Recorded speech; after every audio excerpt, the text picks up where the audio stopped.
Hey everyone, welcome to सरकारी eight once again. तो इस वीडियो में मैं आप सभी के साथ एक इंपॉर्टेंट डिस्कशन करने वाला हूं जो कि JIPMER BSc nursing and paramedical के एप्लीकेशन फॉर्म से रिलेटेड रहने वाला है। ठीक है, तो जिपमर जो कि है Jawaharlal institute of post graduate medical education research, जो कि आपका पुडुचेरी या पौंडीचेरी में। तो यहाँ पर जो है बीएससी नर्सिंग और बीएससी पैरामेडिकल में हर साल एडमिशन्स होते हैं एंड ये जो एडमिशन प्रोसेस होता है ये आपका नीट स्कोर के बेसिस पर होता है। ठीक है, तो इसी के बारे में हम लोग कंप्लीट डिस्कशन करेंगे बिकॉज काफी सारे कैंडिडेट्स इसके बारे में पूछ रहे हैं कि इसके एप्लीकेशन फॉर्म जो है कब तक रिलीज होंगे और कब तक हम इसके लिए रजिस्ट्रेशन कर पाएंगे। ठीक है, तो देखो जिपमर पौंडीचेरी एक बहुत ही अच्छा मतलब जो है रिकॉग्नाइज इंस्टीट्यूट है। जिस तरीके से एम्स दिल्ली, पीजीआई चंडीगढ़ है, उसी तरीके से आपका जिपमर भी है।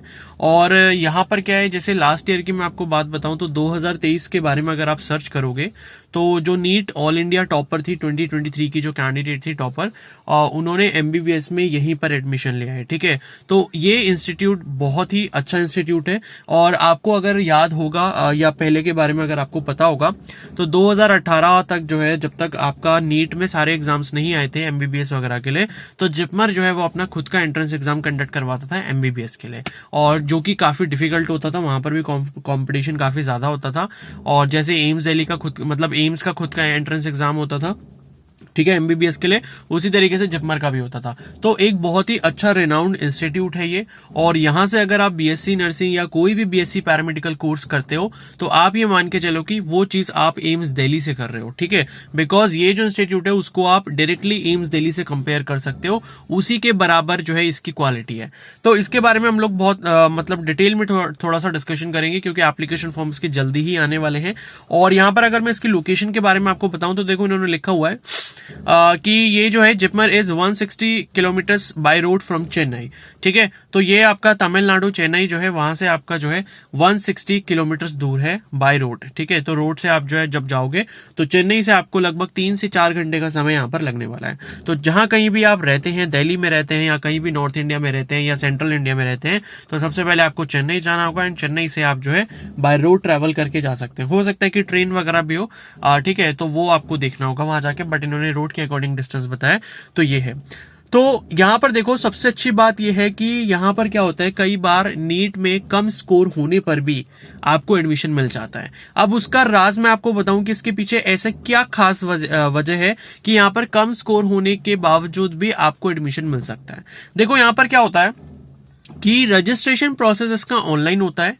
ठीक है, तो रजिस्ट्रेशन जितने बच्चे करते हैं, मतलब जिन जिन बच्चों ने नीट का एग्जाम दिया है, नीट के एग्जाम को क्वालिफाई किया है, क्वालिफाई का मतलब यह है कि आपके 150-200 नंबर कम से कम है। ठीक है, तो वो सभी बच्चे यहाँ अप्लाई कर सकते हैं। इसकी कोई फीस होती नहीं है लास्ट ईयर के अकॉर्डिंग। अब इस साल अगर क्या पता रजिस्ट्रेशन फीस वगैरह कुछ हो जाए तो मैं कह नहीं सकता, लेकिन लास्ट ईयर तक जो है इसकी कोई भी रजिस्ट्रेशन फीस नहीं थी, तो हो सकता है कि इस बार भी ना हो। तो जितने बच्चों ने एग्जाम दिया है नीट का, वो अपनी नीट की डिटेल्स डालते हैं कि नीट का उनका स्कोर कितना है, नीट में उनकी रैंक कितनी है, नीट का उनका रोल नंबर क्या है, तो ये सारी डिटेल्स डालते हैं। और जितनी भी पर्सनल इंफॉर्मेशन होती है, नेम हो गया, father name, mother name, date of birth, mobile number, email address, ठीक है, आपका खुद का पर्सनल एड्रेस, तो ये सारी चीजें डालकर आप अपना रजिस्ट्रेशन करते हो। और जितने भी बच्चों ने यहाँ पर लास्ट डेट तक रजिस्ट्रेशन किया होता है, उनको उनके नीट स्कोर के बेसिस पर जो है एक डिक्रीजिंग ऑर्डर में जो है एक मेरिट लिस्ट में उनको अरेंज किया जाता है। ठीक है, मतलब ये है कि सबसे ज्यादा स्कोर जिसका होगा वो सबसे ऊपर होगा लिस्ट में, जिसके स्कोर कम होंगे वो नीचे की तरफ आपको लिस्ट में दिखेंगे।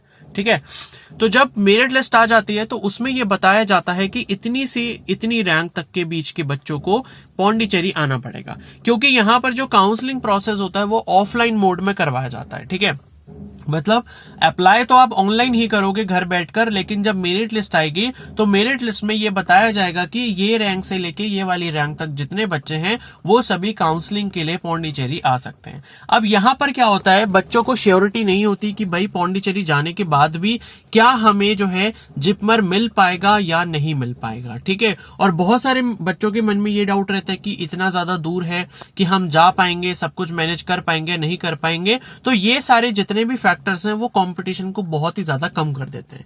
ठीक है, अब जैसे मान लो किसी के 550 नंबर है तो वो सोचेगा कि भाई इस बार तो नीट में बच्चों के बहुत ज्यादा मार्क्स आए हैं, क्या पता मुझे 550 पे ना मिल पाए, ठीक है, तो हो सकता है कि वो काउंसलिंग में पार्टिसिपेट करने के लिए जाए ही ना।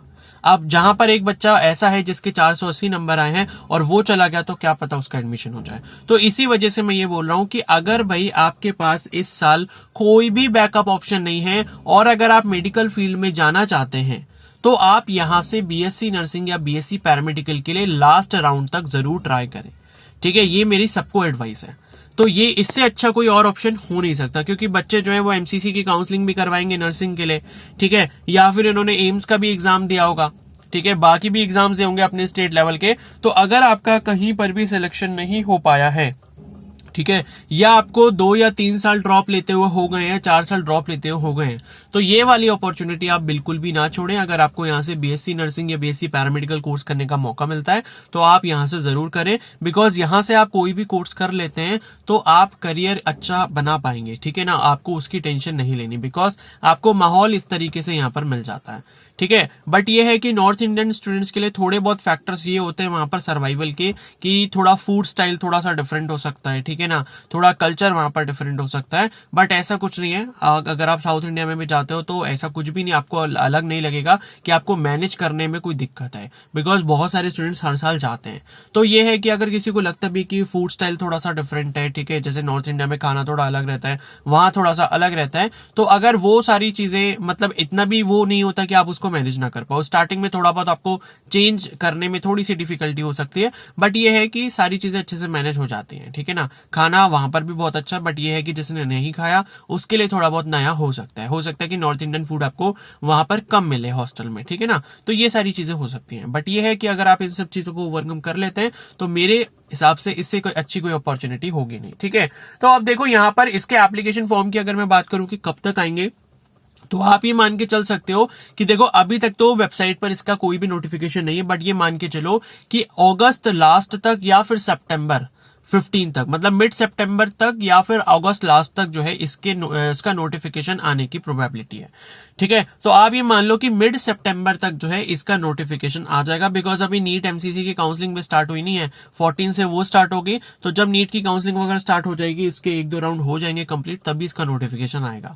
तो आप ये मान के चलो कि मिड सितंबर तक या फिर जो है अगस्त लास्ट में भी इसका नोटिफिकेशन जिपमर की तरफ से रिलीज किया जा सकता है, ठीक है।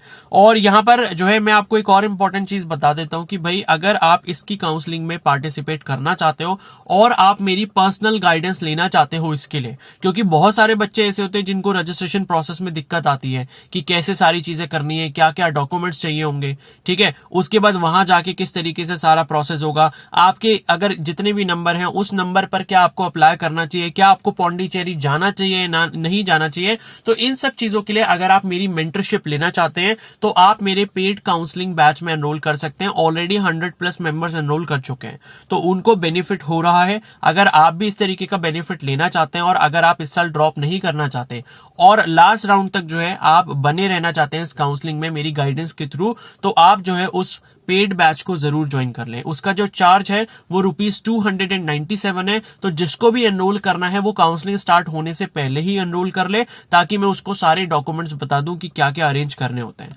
ताकि रजिस्ट्रेशन के टाइम पर आपको कोई भी दिक्कत का सामना ना करना पड़े। तो उसमें रजिस्ट्रेशन करने के लिए आप मेरे को टेलीग्राम पर डायरेक्टली मैसेज कर सकते हो। टेलीग्राम आईडी आपको स्क्रीन पर दिख रही होगी, ठीक है। तो अब हम बात कर लेते हैं कि यहाँ पर कौन कौन से कोर्सेज हैं। तो देखो पहला तो बीएससी नर्सिंग का ही कोर्स है, ठीक है। उसके बाद यहां जो लिखा हुआ है BSc allied health science courses, ये आपकी बीएससी पैरामेडिकल के कोर्सेज हैं। तो इनमें कौन कौन से कोर्सेज होते हैं, जैसे कि बीएमएलएस हो गया, bachelor of medical laboratory science, ये आपका बीएमएलटी की तरह ही है, ठीक है। और फिर आपका एनेस्थीसिया टेक्नोलॉजी हो गया, ये भी बहुत अच्छा कोर्स है, बहुत डिमांडिंग कोर्स है ये। बैचलर ऑफ ऑप्टोमेट्री हो गया, कार्डियक लेबोरेटरी टेक्नोलॉजी हो गया, डायलिसिस थेरेपी टेक्नोलॉजी हो गया, medical laboratory technology in blood banking, medical radiology and imaging technology जिसे आप एमआरआईटी कहते हो, और न्यूरो टेक्नोलॉजी है, न्यूक्लियर मेडिसिन टेक्नोलॉजी है, परफ्यूजन टेक्नोलॉजी और रेडियोथेरेपी टेक्नोलॉजी है, ठीक है। तो आप जो है मतलब अगर कोर्स के बारे में भी आप गाइडेंस लेना चाहते हो कि भाई बीएससी पैरामेडिकल कोर्स अगर आप करोगे तो आपको कौन से कोर्स को प्रेफरेंस देना चाहिए, तो वो भी मैं आपको गाइड करूंगा, ठीक है ना। तो यहां पर जो है यहाँ पर बॉयज एंड गर्ल्स मतलब मेल एंड फीमेल कैंडिडेट्स दोनों ही अप्लाई कर सकते हैं।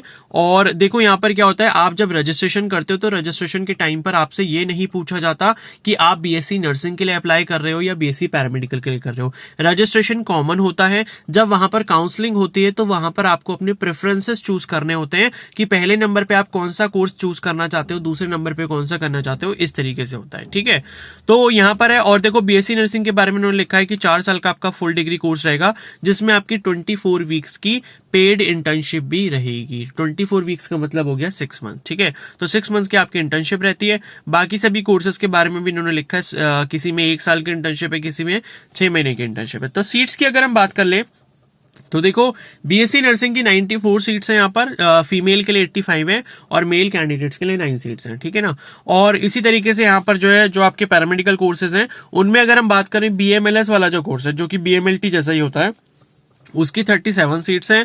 बाकी जितने भी कोर्सेज हैं उनमें 5 सीट्स हैं। ठीक है, तो टोटल जो है यहाँ पर नर्सिंग और पैरामेडिकल की टोटल नंबर ऑफ सीट्स जो है वो आपकी 181 है। और यहाँ पर देखो ऑल इंडिया से कैंडिडेट्स अप्लाई कर सकते हैं। यहाँ पर जो थोड़ा बहुत रिजर्वेशन दिया गया है वो पौंडीचेरी यूनियन टेरिटरी के जो डोमिसाइल कैंडिडेट्स हैं उनके लिए होता है। आई थिंक 15% के आसपास होता है। ठीक है ना, और बाकी जो है यहाँ पर आपका अगर ओबीसी कैटेगरी है या ईडब्ल्यूएस कैटेगरी है तो आपका जो सर्टिफिकेट है वो आपका सेंट्रल फॉर्मेट पे ही बना होना चाहिए। ठीक है, तो ये आप देख सकते हो, ये रिजर्वेशन के बारे में लिखा हुआ है जो कि पौंडीचेरी स्टेट के पौंडीचेरी यूनियन टेरिटरी के कैंडिडेट्स हैं तो उनके लिए थोड़ा बहुत रिजर्वेशन है। अदरवाइज सारी जो सीट्स हैं वो ऑल इंडिया कोटा के लिए ओपन है। ठीक है, और बस यही सब चीजें हैं। बाकी एलिजिबिलिटी तो आपको पता ही है, पीसीबी और इंग्लिश आपका होना चाहिए। ठीक है, ये फॉर्म अप्लाई करने का आपको यहाँ पर प्रोसेस बताया गया है तो इसे अभी हम छोड़ते हैं, जब फॉर्म आएगा तो मैं आपको बता दूंगा। फीस स्ट्रक्चर की अगर हम बात कर लेते हैं तो फीस स्ट्रक्चर आप यहाँ पर देख सकते हो। एडमिशन फी जो है वो आपको 2,500 रुपए यहाँ पर आपको पे करना होगा जो कि एक बार करना होता है एडमिशन के टाइम पे। ठीक है, उसके अलावा जो है यहाँ पर ट्यूशन फी एनुअल मतलब 1 साल का जो आपका पढ़ाई का खर्चा है सिर्फ 1,200 रुपए है। और जिपमर स्टूडेंट्स एसोसिएशन फी 1,000 रुपए ये भी आपकी हर साल जाएगी। लर्निंग रिसोर्स फी ये भी आपकी हर साल जाएगी 2,000 रुपए। कॉर्पस फंड है ये भी आपका हर साल 60 रुपए जाता है। आइडेंटिटी कार्ड का 150 रुपए जाएगा। स्टूडेंट इन्फॉर्मेशन डिटेल्स 1,500 रुपए। कॉशन डिपोजिट 3,000 रुपए ये आपको एक ही बार जमा करना होता है। ये सिक्योरिटी मनी होती है, कोर्स कंप्लीट होने के बाद ये आपको रिफंड कर दी जाएगी। तो देखो स्टार्टिंग में आपको जो 2 अमाउंट है जो कि एक ही बार पे करने हैं, एक तो आपका कॉशन डिपॉजिट हो गया 3,000 रुपए और एक आपका एडमिशन फी हो गया 2,500 रुपए। तो 5,500 रुपए तो यही हो गए। उसके अलावा 11,410 इन्होंने टोटल लिखा है, उसमें से 5,500 को अगर आप यहाँ पर माइनस कर देते हैं तो आप यहां पर देख सकते हो सिर्फ 6,000 रुपए का अमाउंट बचेगा। यानी कि स्टार्टिंग में आपको 11,410 रुपए जमा करने हैं, उसके बाद बाकी के जो 3 साल होते हैं जितना भी आपका कोर्स ड्यूरेशन है उसमें सिर्फ आपको 6,000 रुपए हर साल पे करने होंगे। ठीक है, बाकी हॉस्टल और फूड का थोड़ा अलग रहता है। हॉस्टल का इसमें लिखा नहीं है शायद, आई डोंट थिंक, बट ये है कि मेस चार्जेस भी मतलब कम ही रहते हैं वहां पर। ठीक है ना, ऐसा कुछ नहीं है, नॉमिनल मेस चार्जेस वगैरह है, इतना कोई खर्चा है नहीं वहां पे। तो यही सारी चीजें आपको दी हुई है। ठीक है, तो आई होप आपको सारी इन्फॉर्मेशन समझ आ गई होगी। मिड सितंबर तक इसके एप्लीकेशन फॉर्म आ जाएंगे एंड जब भी इसके एप्लीकेशन फॉर्म आएंगे मैं आप जो है चैनल को सब्सक्राइब जरूर कर लो, तो मैं वीडियो अपलोड करूंगा, आपको उसका नोटिफिकेशन मिल जाएगा जैसे ही रजिस्ट्रेशन स्टार्ट होंगे। ठीक है, तो अब इस वीडियो को यहीं पर एंड करते हैं एंड आपको अगर ये वीडियो हेल्पफुल लगी तो प्लीज इसको जरूर लाइक कर देना। एंड जिसको भी मेरी पर्सनल गाइडेंस चाहिए जिपमर बीएससी नर्सिंग और पैरामेडिकल कोर्सेज की काउंसलिंग के लिए तो वो बैच में एनरोल कर सकते हैं। Okay, so thank you and have a nice day.